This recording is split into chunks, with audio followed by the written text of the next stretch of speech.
அல்ஹம்துலில்லாஹி ரப்பில் ஆலமீன் வஸ்ஸலாத்து வஸ்ஸலாம் அலா ரசூலில்லாஹில் அமீன் வஅலா ஆலிஹி அஷ்ஹாபி அஜ்மாயின். அவுது பில்லாஹி மினஷ் ஷைத்தானிர் ரஜீம். பிஸ்மில்லாஹிர் ரஹ்மானிர் ரஹீம்.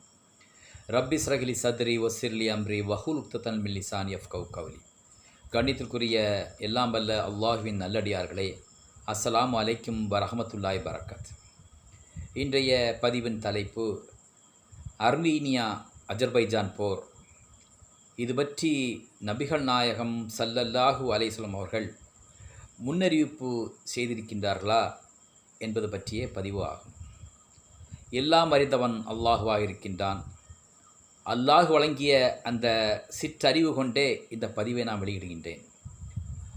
நொய்ம் இப்னு ஹம்மாத் ரஹ்மத்துல்லாஹுடைய கிதாபாகிய கிதாபுல் ஃபித்தன் சொல்லக்கூடிய ஹதீஸ் கிரந்தத்திலே 1925வது ஹதீஸ் என்ன சொல்கிறதுன்னு சொன்னால், துருக்கியர்கள் வெளியேறி வருவது 2 தடவையாகும்.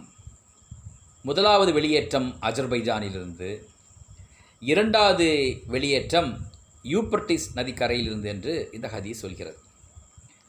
இந்த ஹதீஸ் துருக்கியர் என்று சொன்னால் அது யஹ்ஜூஜ் மஹ்ஜூஜுகள் என்று நாம் பல பதிவுகளில் வெளியிட்டிருக்கின்றோம். நூஹ் நபியுடைய இறுதி குமாரராகிய யாஃபித்தினுடைய வம்சாவளி மக்கள் ஆரம்ப காலகட்டத்தில் துருக்கிலே குடியேறியிருந்தார்கள். அனத்தோலியா என்றும் மத்திய ஆசியா என்றும் அழைக்கக்கூடிய அந்த துருக்கியிலிருந்து அவர்கள் இடம்பெயர்ந்து ஐரோப்பா, ரஷ்யா, கொரியா போன்ற நாடுகளுக்கு பறந்து வாழ்ந்தார்கள். ஆக யஹ்ஜூஜ் மஹ்ஜூஜ் என்று சொன்னால் ஐரோப்பியா கண்டத்தை சார்ந்தவர்கள், மஹ்ஜூஜ் என்று சொன்னால் அவர்கள் ரஷ்யா, சைனா, மங்கோலியா போன்ற பகுதியை சார்ந்து பல பதிவுகள் நாம் விளக்கியிருக்கின்றோம். ஆக இந்த மஹ்ஜூஜ் என்று சொல்லும்போது மாஸ்கோ, ரஷ்யாவினுடைய தலைநகரமாகிய மாஸ்கோ தேசத்தவர்களை மாஹோக்கள் என்றும் மஹ்ஜூஜ் என்றும் சொல்லுவார்கள். இவர்களுடைய பூர்வீகம் அனத்தோலியா, துருக்கி ஆகும். இந்த துருக்கியினுடைய அடையாளங்கள் பற்றி அல்லாஹ்வுடைய திருத்தூதர் சொல்லும் பொழுது, இவர்கள் சிறிய கண்களையும் பொன்னிற முடியையும் கேடயம் போன்ற முகத்தையும் செருப்பு முடிகளை கொண்டும் இப்படி சில அங்க அடையாளங்களை சொல்லியிருக்கின்றார்கள். துருக்கர்களை பொறுத்தவரை அவர்கள் அல்லாஹுவை வணங்கினால் முஸ்லீம்கள், இப்லீஸை வணங்கினால், நெருப்பை வணங்கினால், மாந்திரிகம் தாந்திரிகளுக்கு கட்டுப்பட்டால், ஜின்களை வணங்கினால் அவர்கள் யஹ்ஜூஜ் மஹ்ஜூஜாக மாறிவிட்டார்கள். யஹ்ஜூஜ் மஹ்ஜூஜ் என்று சொன்னால் நெருப்பை போன்றவர்கள், எரியும் நெருப்பை போன்று வேகமாக இருக்கக்கூடியவர்கள் தான். அந்த அடிப்படையில் தான் யஹ்ஜூஜ் மஹ்ஜூஜ் சொல்லக்கூடிய பெயரானது சொல்லப்பட்டிருக்கிறது கொள்கை அடிப்படையில். அதே சமயம் அவருடைய பூர்வீகமானது துருக்கியாக இருக்கிறது. இந்த துருக்கியை சார்ந்த இந்த யஹ்ஜூஜ் மஹ்ஜூஜ்கள் 2 வகையான வரவு இருக்கிறது.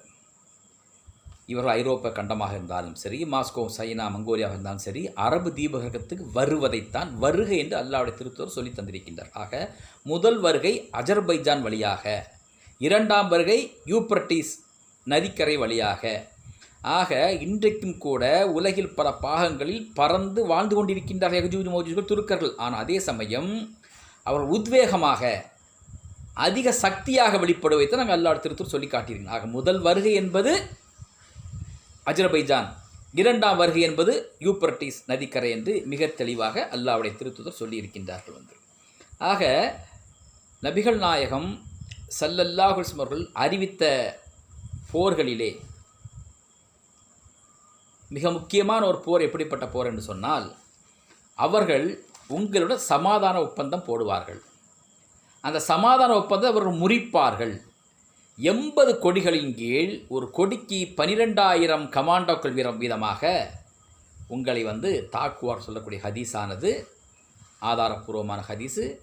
இந்த பதிவை பொறுத்தவரை பல ஹதீஸ்களை அந்த கிரந்தத்தின் பெயர் சொல்லாமலும் இன்னும் நம்பர் சொல்லாமலும் சொல்ல வேண்டிய நிலைமை ஏற்படுகிறது. காரணம் என்ன சொன்னால், அதற்கான காலம் இல்லாத காரணத்தினால். அதே சமயம் இந்த சொல்லக்கூடிய ஹதீஸ்களை எல்லாம் ஏற்கனவே பல பதிவுகளில் ஆதாரத்தோடு புத்தகத்தோடு எண்ணோடு குறிப்பிட்டிருக்க கிட்டத்தட்ட இறுதிப் போர்களை பற்றி கிட்டத்தட்ட 30க்கும் அதிகமான வீடியோக்கள் நான் பதிவு செய்திருக்கின்றேன். அதை பார்த்து கொள்ளுங்கள். ஆக இந்த ஹதீஸ் என்ன சொல்லப்பட்டிருக்கிறது என்று சொன்னால் 6 அடையாளங்களை கியாம நாளுடைய 6 அடையாளங்களை முன்னெடுப்பு செய்யும் பொழுது இறுதி அடையாளம் சொல்லுகின்றார்கள். ஒரு ஒப்பந்தம் போடுவார்கள், அந்த ஒப்பந்தத்தை அவர்கள் முறிப்பார்கள், 80 கொடிகளின் கீழ் படையெடுத்து வருவார்கள், ஒரு கொடிக்கு 12,000 வீரர்கள் இருப்பார்கள் என்று மிக தெளிவான ஆதாரப்பூர்வமான ஹதீஸ்.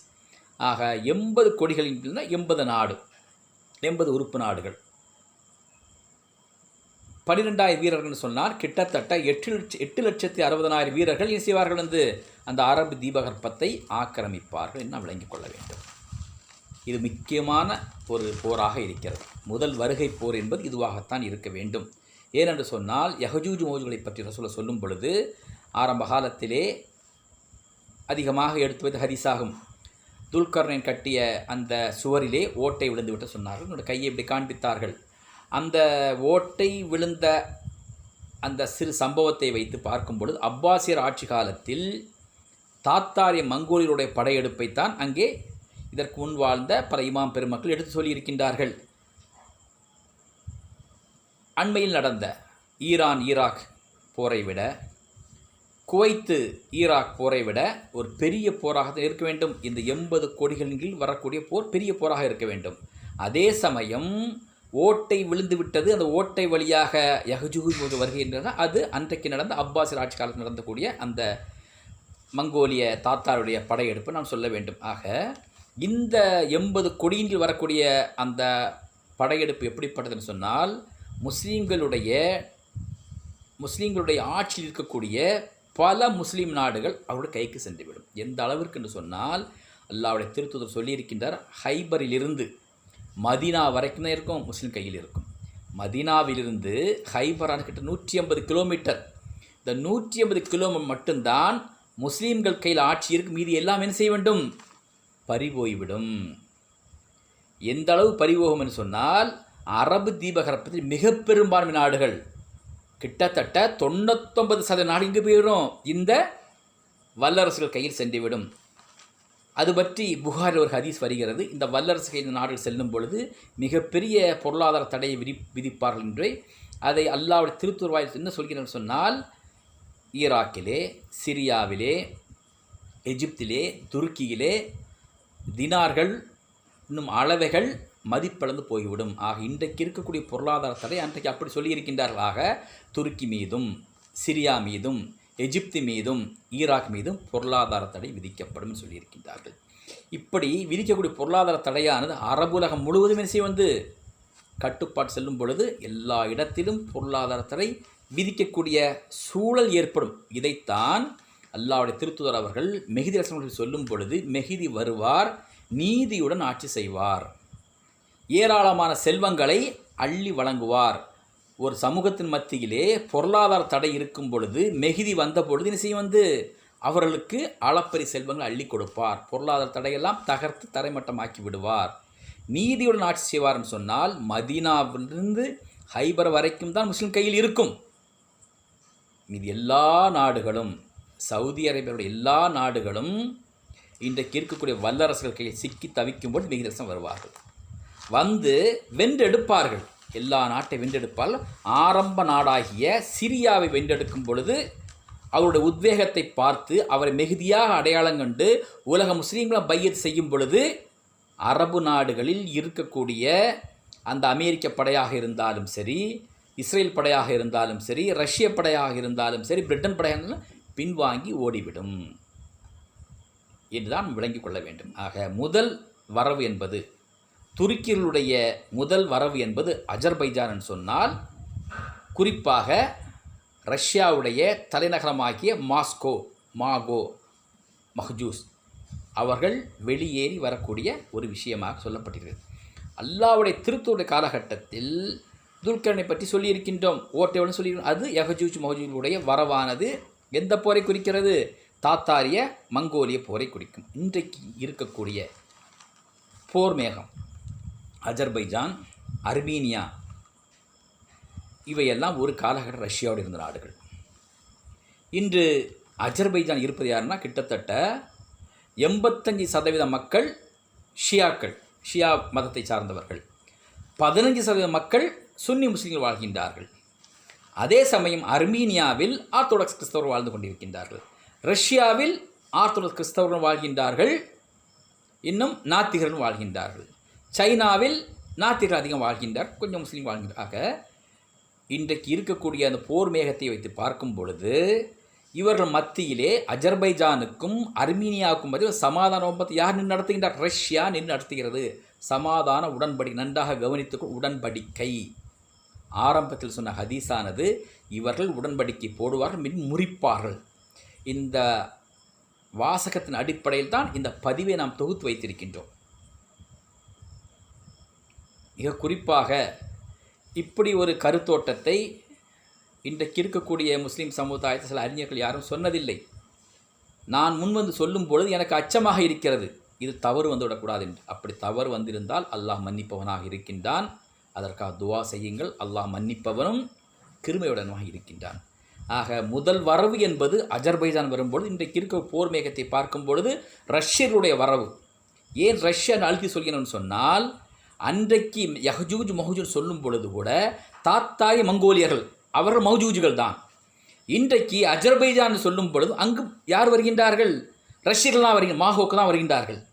ஆக மாஹோக்குடைய வருகையானது தான் அங்கே முக்கியமாக சொல்லப்பட்டிருக்கிறது.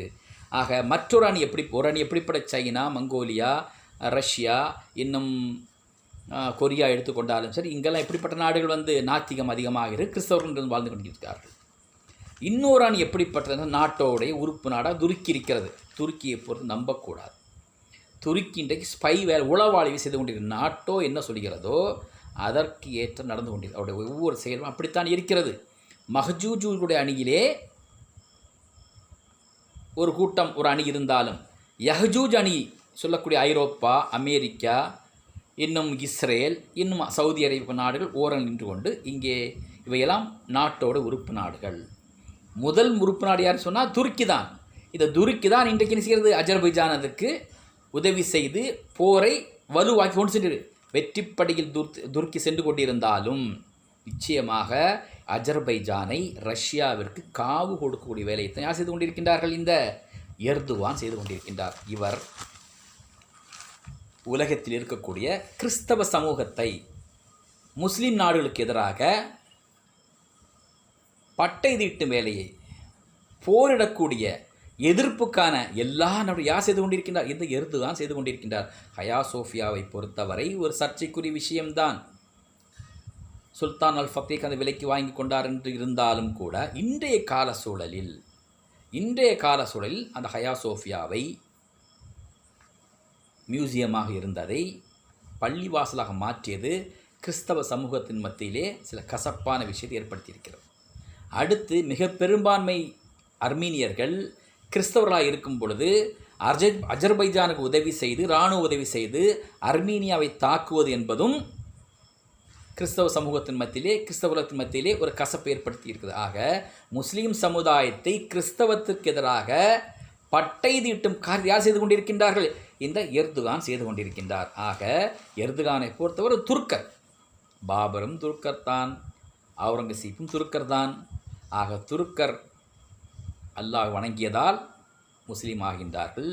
துருக்கர்கள் அல்லாஹ்வை வணங்காமல் ஷைத்தானுக்கு ஒத்துழைத்தால் மாந்திரிகம், தாந்திரிகம் என்றும், ஜின்களை வணங்கினால் யஹ்ஜூஜ் மஹ்ஜூஜாக மாறிவிடுவதால் விளங்கிக் கொள்ள வேண்டியிருக்கிறது. ஆக இன்றைக்கு இருக்கக்கூடிய இந்த அஜர்பைஜானும் அர்மீனியாவும், ஏன் ஈரானும் கூட, துருக்கியும் கூட ரஷ்யா கட்டுப்பாட்டில் தான் வரும். ஏன்னா அரபு நாடுகளை பொறுத்தவரை அமெரிக்கா, ஐரோப்பா, இஸ்ரேல் கட்டுப்பாட்டில் தான் வரப்போகுது. அந்த கால சூழல், அந்த போருடையது பற்றி மல்ஹமா என்று சொல்லக்கூடிய தலைப்பிலே 2 பதிவை நான் போட்டிருக்கின்றேன். விரிவாக அதை தேடிக்கொள்ளலாம் இந்த விஷயத்தில். ஆக அர்மீனியா, அஜர்பைஜான் மத்தியிலே சமாதான ஒப்பந்தம் யார் போட்டிருக்கிறாங்க? ரஷ்யா போட்டிருக்குது. அபுதாபி, எஜிப்து, ஜோர்டான், பஹ்ரைன், இனி சவுதி அரேபியா யார் போட போகிறாங்க? இஸ்ரேலோட சமாதான ஒப்பந்தம் போட போகிறாங்க. ஆக இந்த சமாதான ஒப்பந்தம் போடுவது எதற்காக என்று சொன்னால், இந்த வல்லரசுகளுடைய இராணுவத்தை எங்கு இறக்குவதற்காக? முஸ்லீம் நாடுகளை இறக்கி வைத்து அடிக்கிறதுக்காக. ஏன்னா சமாதானங்கள் உள்ள வருவாங்க, ஒப்பந்தத்தை அவர்களை முறிப்பார்கள் என்று அல்லாஹ்வுடைய திருத்தூதர் சொல்லியிருக்கின்றார்களாக. நாட்டோ கூட்டுப்படையும் ரஷ்யா கூட்டுப்படையும் 80 கொடியின் கீழ் வரும். ஹைபரிலிருந்து மதினா வரைக்கும் செய்யுங்க, 150 கிலோமீட்டர் என்ன செய்யுங்க முஸ்லீம்கள் கையில் இருக்கும். ஆட்சி செய்வாங்க. யார் இன்னைக்கு ஈராக் யார் ஆட்சி செஞ்சுட்டு இருக்கா? முஸ்லீம் பேர் தாங்க ஆட்சி செஞ்சுட்டு இருக்காப்புல. அது மாதிரி ஆட்சி செய்வாங்க. சல்மானை ஆட்சி செய்யலான யார் இயக்குவாங்க? யூரோப்பியன் யூனியன் இயக்கும், நாட்டோ படை இயக்கும், தஜ்ஜாலுடைய கூட்டாளிகள் இயக்குவார்கள். அதுபோல் ரஷ்யாவுடைய கட்டுப்பாட்டில் வரக்கூடிய நாடுகளை அதை யார் இயக்கும்? அதையும் தஜ்ஜால் தான் இயக்குவார். ஆக தஜ்ஜாலுடைய இயக்கத்தில் இருக்கக்கூடிய அமைப்புகள் தான் வல்லரசு நாடுகள். இந்த வல்லரசின் கீழ் முஸ்லீம் நாடுகள் வருமானங்கிறீங்க வந்துக்கிட்டு நயமாக நுழையிறதுக்காக ஒப்பந்தம் போடுறாங்க. அந்த ஒப்பந்தத்தை அவங்களே முடிப்பாங்க. 80 கொடிகளையும் செய்வாங்க. அரபு நாட்டுக்குள்ளே வந்து அரபு நாடு முழுவதும் செய்வாங்க, ஆக்கிரமிப்பார்கள். ஆக 80 கொடின்னு சொல்லக்கூடிய வாசகமானது மிக முக்கியமான வாசகமாக இருக்கிறது. ஆக ஈராக்கை பொறுத்தவரை அமெரிக்கா கட்டுப்பாட்டில் வந்துடுச்சு, கொடிகள் வந்துடுச்சு. பாலஸ்தீன் இஸ்ரேல் கொடிகள் வந்துடுச்சு. சிரியா ரஷ்யா அமெரிக்கா போட்டி யார் கொடி நாட்டுறது போட்டி போட்டு நடந்துட்டு இருக்காங்க. ஆக இந்த வரிசையில் அஜர்பைஜான் ரஷ்யாவினுடைய கொடியின் கீழ் வரும். துருக்கி ரஷ்யா கொடியின் கீழ் வரும்.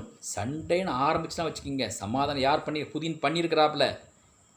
சண்டை நடந்துட்டு இருக்குது, நடத்துகிறாங்க இருந்துக்கிட்டு. புதின் கோவம் தான் என்ன செய்கிறீங்க? துருக்கி அடி அப்படிம்பாப்புல. அப்போ என்னங்கிறீங்க? துருக்கி என்ன செய்கிறீங்க வந்துட்டு கண்டிப்பாக ரஷ்யா கட்டுப்பாட்டில் போகும், அல்லது ஐரோப்பா கட்டுப்பாட்டில் வரும். அப்படி போனால் தானே கான்ஸ்டன்டினோபிள் மீட்கிறது யார்? மெஹதி வரணும்னு இருந்துக்கிட்டு. ஆக இது என்ன காவு கொடுக்குற வேலை செஞ்சுட்டு இருக்கிறாங்க. எப்படி ஹதீஸ் எல்லாம் அமுலாக வேண்டுமென்னு சொன்னால் முஸ்லீம் நாடுகள் என்ன செய்ய வேண்டும் வந்துட்டு வல்லரசோட கையில் போய் ஒப்படைக்கப்பட வேண்டும். ஆக அந்த அடிப்படையில் வந்து அரபு நாடுகள் முழுவதும் செய்கிறீங்க இஸ்ரேல் கட்டுப்பாட்டில் வரும். நியூ சிட்டி ஒன்று ஃபார்ம் பண்ணியிருக்கிறாங்க. கண்டிப்பாக வரும். ஏன்னா வந்து யார் கட்டுப்பாடு? இஸ்ரேல் கட்டுப்பாட்டில் வரப்போதுனாக உலகத்தில் வல்லரசு ஆகிய சைனாவாக இருந்தாலும் சரி, அமெரிக்காவாக இருந்தாலும் சரி, இஸ்ரேலாக இருந்தாலும் சரி, ரஷ்யாவாக இருந்தாலும் சரி, பிரிட்டனாக இருந்தாலும் சரி, இந்த நாடுகள் முஸ்லீம் நாடுகளெல்லாம் சிக்கி திணறக்கூடிய காலகட்டத்தை நாம் நெருங்கி கொண்டிருக்கின்றோம். வந்து இந்த ஈரான் ஈராக் யுத்தத்தை எடுத்துக்குங்க. காலாகாலமாக நடந்த ஒரு யுத்தம். குவைத்து ஈராக் யுத்தம், பஹ்ரைன் ஓமன் யுத்தம், அர்மீனியா அஜர்பைஜான் யுத்தம், சிரியா குர்திஸ்தான் யுத்தம், ஆப்கான் ரஷ்யா யுத்தம். இது எப்படிப்பட்டதுன்னா வல்லரசுகளை பொறுத்தவரை நாடுகளை சிண்டு முடிய வச்சு கைப்பற்ற வேலை. இந்தியாவை பொறுத்த வரைக்கும் பிரிட்டன் எப்படி கைப்பற்றினாங்கிறீங்க? இங்கு இந்தியாவில் குறுநில மன்னரோடு சேர்ந்துக்கிட்டு 2 குறுநில மன்னர் சண்டை போட வைக்கிறது, ஒரு குறுநில மன்னரோடு சேர்ந்து எதிர்த்தரப்பில் உள்ள மன்னர் அடிக்கிறது. அப்புறம் என்னங்கிற சமாதானங்க பேரில் 2 நாடு தன் கண்ட்ரோலில் வைக்கிறது.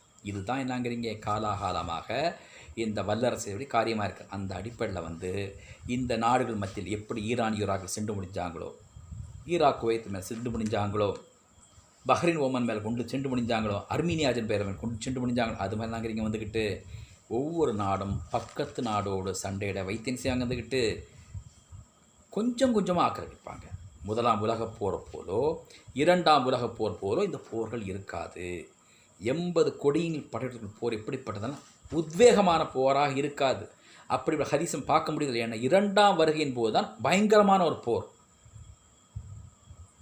ஈசா அலைஹிஸ்ஸலாம் அவர்கள் சினாயில் தஞ்சமடைகிற அளவுக்கு என்ன செய்வாங்க? இங்கே வந்துட்டு பயங்கரமாக முட்டி மோதிக்குவாங்க. ஆனால் முதல் போர் வருகை எப்படிப்பட்டதுன்னு சொன்னால் சமாதான உடன்படிக்கையாக வந்து என்ன செய்வாங்க வந்துக்கிட்டு ஆக்கிரமிப்பாங்க. அதான் ரசூல் தெளிவாக சொல்லியிருக்கிறாங்க, 80 கொடியின் கீழ் வருவார்கள்.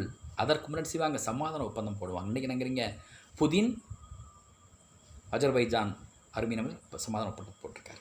அதுபோல் ஒரு பக்கம் இஸ்ரேல் சமாதான ஒப்பந்தம் போட்டு, ஒரு பக்கம் அமெரிக்கா போட்டு, ஒரு பக்கம் பிரிட்டன் போட்டிருக்கு. ஆக மிக தெளிவாக அல்லாஹ்வுடைய திருத்தம் சொல்லியிருக்கிறாங்க, சமாதான ஒப்பந்தம் போடுவார்கள், பின் அதை முறிப்பார்கள், உங்களை ஆக்கிரமிப்பார்கள் சொல்லிட்டு. இது முதல் வருகையினுடைய அடையாளம். அதனுடைய துவக்கம் எங்கேயா இருக்குங்கிறீங்க வந்துட்டு அஜர்பைஜானாக இருக்கலாம்.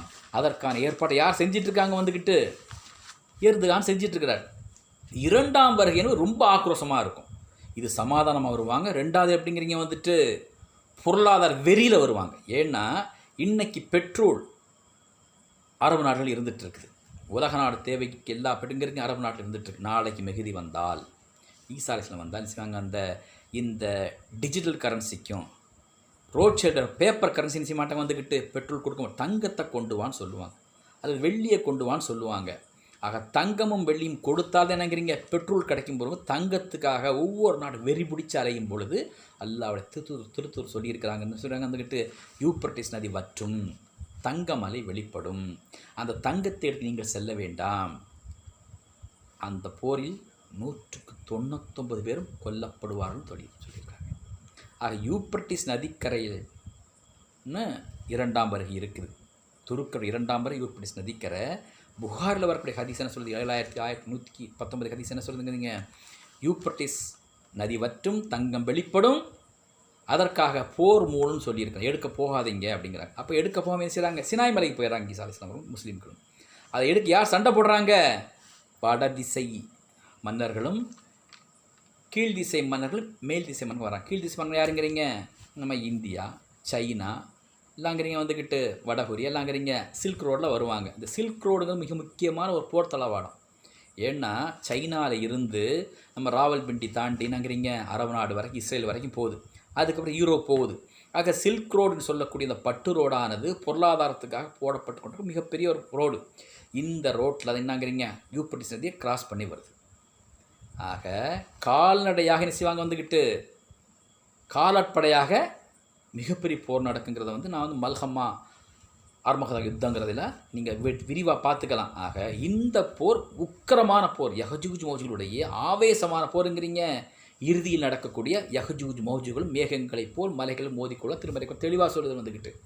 அப்போ எதுக்காக சண்டை போடுறாங்க? தங்கத்துக்காக சண்டை போடுறாங்க, சும்மா மோதிக்கல. ஏன்னா ஈசா அலைஹிஸ்ஸலாம் ஆட்சி காலமாக்காது. ஈசா அலைஹிஸ்ஸலாம் ஆட்சி 7வது வருஷம் இந்த போர் நடக்குது. 7வது ஆண்டு போர் ஈசாவுடைய ஆட்சி முடிஞ்சு ஈசா அலைஹிஸ்ஸலாமுடைய 40 ஆண்டு ஆட்சியில் முதல் 7 ஆண்டு அந்த போர் நடக்குதுன்னு ஹதீஸ் சொல்லுது. இப்போ எதுக்கு சண்டை போடுதுங்கிறீங்க? உள்ளே வர முடியாது. இந்த தங்கத்துக்காக சண்டை. யார்? ஒரு புறம் யஹஜூஜுகள், அமெரிக்கா, பிரிட்டன். இஸ்ரேல் கிடையாது. ஏன்னா இஸ்ரேல் துடைத்து எறியப்படும். தஜ்ஜாலை கொன்றதோடு இஸ்ரவேலர்கள், குறிப்பாக யஹூதர்கள் செய்வாங்க, அந்த நாட்டை அடித்து துரத்தப்படுவார். ஹர்கத் மேலே அபயத்தோடு அதேமாரி அகதிகள் ஆக்கப்பட்டு ஓடிவாங்கிற ஒரு இந்த ஹர்கத்துங்கிற ஒரு தலைப்பினை போட்டிருக்க பதிவு போட்டு அதை பார்த்துக்கலாம் இருந்துக்கிட்டேன். ஆக அன்றைக்கு இஸ்ரேலுக்கு நாடே இருக்காது. அப்போ வல்லரசு யாருன்னு பார்த்தோம்னா பிரிட்டன் இருக்கும், ஃப்ரான்ஸ் இருக்கும், இன்னும் யூரோப்பிய நாடுகள் இருக்கும், இன்னும் அமெரிக்கா இருக்கும். இந்த பக்கம் யார் இருக்குங்கிறீங்க? ரஷ்யா இருக்கும். ஆக இவர்களாம் யஹஜூஜுகள். ரஷ்யா, சைனா, மஹஜூஜ், இவர் ரெண்டும் நேருக்கு மோதிக்கொள்வார். அங்கே யாருக்கு வேலை இல்லை. முதல் வருகையின் போது முஸ்லீம் நாளை சிண்டு முடிந்து போர் புரிய வைப்பார்கள். 2ஆம் வருகையின் போது ஈசாவை கட்டுப்பாடு இருக்கிற காரணத்தினால் சிவங்க தங்களுக்குள்ளே மோதி அழிவார்கள் என்று மிக தெளிவாக முஸ்லீம் ஹதீஸ் இருக்குது. அப்போது 2ஆம் வருகை உத்வேகமாக இருக்கும். முதல் வருகை அப்படிங்கிறீங்க அரபு நாடு முழுவதுமே ஆக்கிரமிக்கக்கூடிய சிவங்க மிகப்பெரிய ஒரு போராக இருக்கும். அந்த போரில் 199 பேர் கொல்லப்படுவார்கள். மிக தெளிவாக ஹதீஸ் இருக்குதாக. ஈசா அலைஹிஸ்ஸலாம் செய்வாங்க இருக்கிற காலகட்டத்தில் என்னங்கிறீங்க? நடக்கக்கூடிய போர் 2ஆம் வருகை. மெஹதியுடைய வரவுக்கு முன்னால் இருக்கக்கூடிய போர் தான் என்னங்கிறீங்க? முதல் வருகை.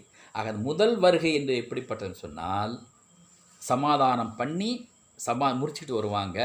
2ஆம் வருகைங்கிற முஸ்லீம்களுக்கு சம்மந்தம் இல்லாத போர். அந்த போர் யஹஜூஜ் மௌஜூஜ் நேரில் போது முஸ்லீம் சம்மந்தமே இருக்காது. ஏன்னா முஸ்லீம் செய்வாங்க சினாய் பிறந்தை போயிடுவாங்க, கஷ்டப்படுவாங்க. ஏன்னா பயோவார் நடக்கும். என்னங்கிறீங்க அல்லா என்ன செய்யலாம்? ப்ரெடரி நரம்புல என்ன செய்கிறாங்க? நுண்ணுயிரை ஃபேக்டரியாக கொடுப்பேன் அப்படிங்கிற இன்னைக்கு கொரோனா மாதிரி அன்றைக்கி நாங்கிறீங்க ப்ரெடரின் தாக்கக்கூடிய கடுமையான ஃபேக்டரியை கொடுத்து மக்களை அழிப்பேன்னு சொல்லும் பொழுது, தாவூன் அழிக்கும் சொல்லும் பொழுது, அந்த தாவூன் பாதித்து விடக்கூடாது என்பதற்காகவும் இவர்கள் நடத்தக்கூடிய பயோவார் பாதிக்கூடாது சினாய் பிரதேசம் போயிடுவாங்க. சாப்பாடு ரொம்ப கஷ்டப்படுவாங்க. அது தனியான ஒரு விஷயம். ஆக முதல் வருகை சமாதானமாக எல்லா அரபனா படிக்கிறது. 2ஆம் வருகை முஸ்லீம்களுக்கு சம்பந்தமில்லாத போராக இருக்கும் பொழுது மத்தியில் நடக்கக்கூடிய போர் எப்படிப்பட்ட போர்னா, மெஹதி அலைஹிஸ்ஸலாம் அவர்கள் மெஹதியாக வெளிப்பட்டதும் பையத் செய்யப்பட்டதும் நடக்கக்கூடிய முதல் போர் நாங்கிறீங்க சிரியா போர். சிரியா போர் முன்னாடி வரக்கூடிய போர் நாங்கிறீங்க இந்த 80 கொடியில் நடக்கக்கூடிய இந்த போர் மெஹதி இருக்க மாட்டார். எல்லாமே பறிபோன பின்னாடி மீட்கத்தான் மெஹதி வர்றாரு. பறிகொடுக்கக்கூடிய போர் தான் நாங்கிறீங்க இந்த 80 கோடி நடக்கக்கூடிய போர். நல்லா புரிஞ்சுங்க. அடுத்து சிரியா போர் எப்படிப்பட்டதுன்னா மெஹதி அலைஹிஸ்ஸலாம் டிக்ளேர் பண்ண வெறும் 313 தான் போவாங்க. பனுதமீம் கூட்டமும் மதீனா வாசிகளும் சிரியா வாசிகள் செய்வாங்க, ஷாம் வாசிகள் செய்வாங்க மெஹதி கூட போய் சிரியாவை மீட்பார்கள். மீட்டதற்கு பின்னால் 7 ஆண்டுகளில் போதுதான், பின்னாடி 7 ஆண்டு கடைசின்னா கான்ஸ்டன்டினோப்பிள் வெற்றி கொள்கிறாங்க. ஆக சிரியாவுடைய போரிலே மெஹதிக்கு துணை நிற்கிறது யாருங்கிறீங்க பனுதமீம் கூட்டமும் மதீனாவாசியும் சிரியாவாசிகளும் தான். அடுத்த போர் என்னன்னா வந்து கான்ஸ்டன்டினோப்பிள் போர் தான். இந்த 2 போருக்கு மத்தியில் வந்து 7 ஆண்டுகள் ஆட்சி செய்கிறார். நீதியாக ஆட்சி செய்கிறாருன்னா அரபு நாடுகளும் கையில் வந்துருச்சு.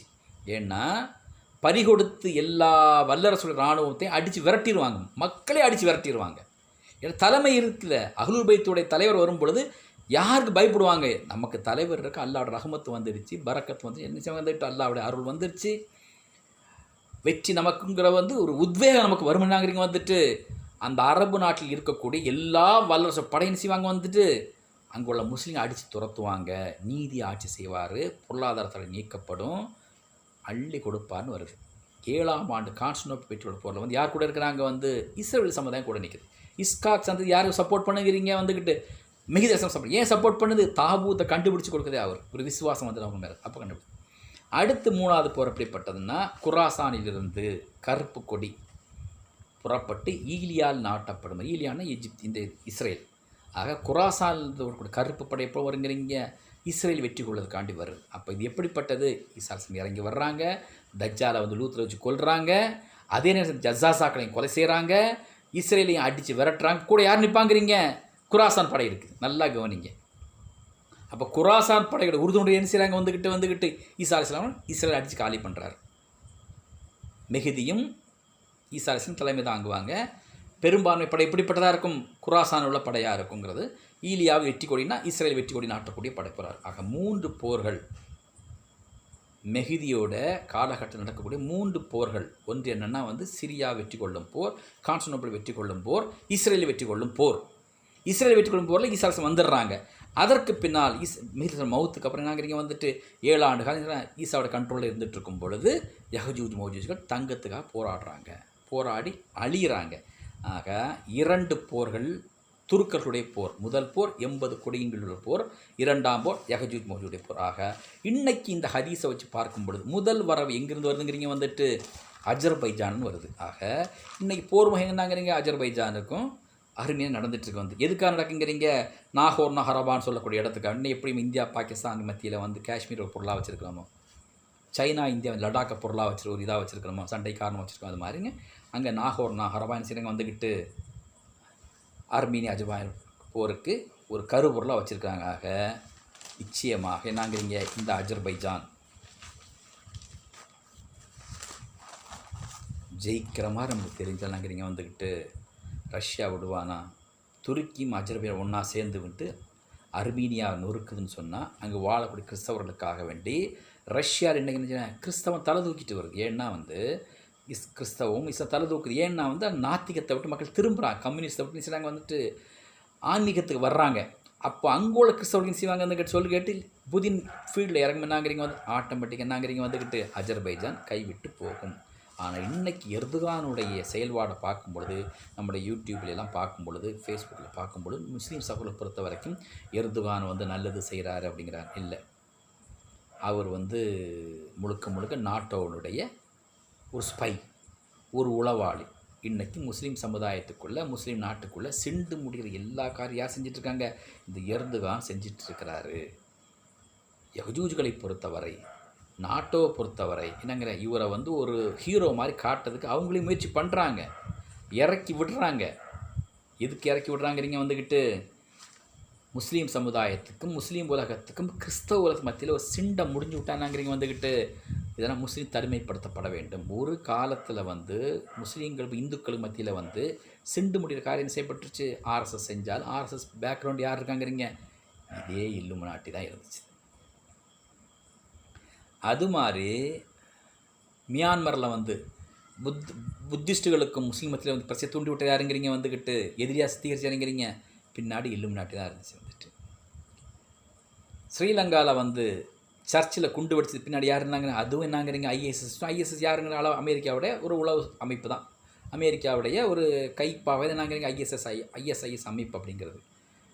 அப்போ உலகத்தை பொறுத்தவரை முஸ்லீம் சமுதாயத்தை மற்ற மதத்தவர்கள் சிண்டு முடிய விட்டு முஸ்லீம் சமுதாயத்தை எல்லா சமூகத்துக்கும் எதிரியாக சித்தீகரித்து முஸ்லீம்களை தனிமைப்படுத்தக்கூடிய காரியம் யார் செஞ்சிட்ருக்கா? இன்றைக்கி சீக்ரெட் வேர்ல்டாக இன்க்ளூட் செஞ்சிட்ருக்கு. ஏன் செய்கிறாங்க?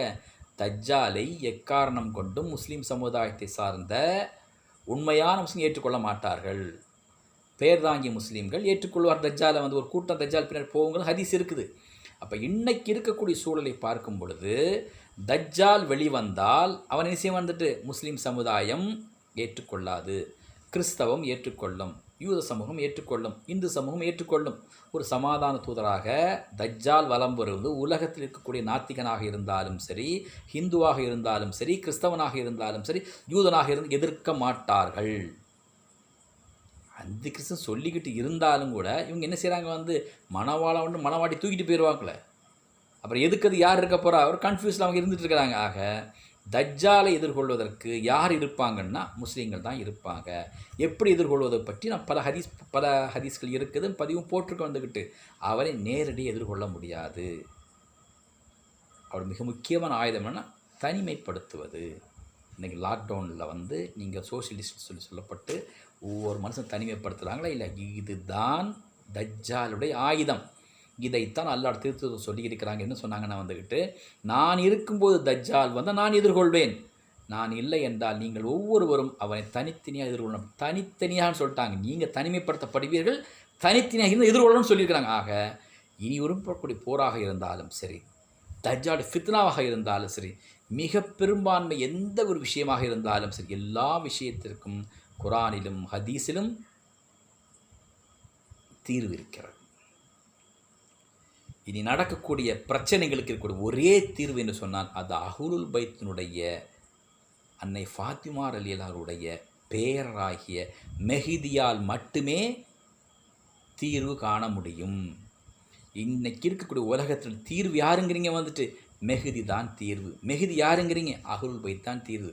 ஆக அஹ்லுல் பைத்தை கொண்டு தான் இனி முஸ்லீம் சமுதாயம் முஸ்லீமாக வாழ முடியும். வாஹிர் தாவானா அல்ஹம்துலில்லாஹி ரப்பில் ஆலமீன்.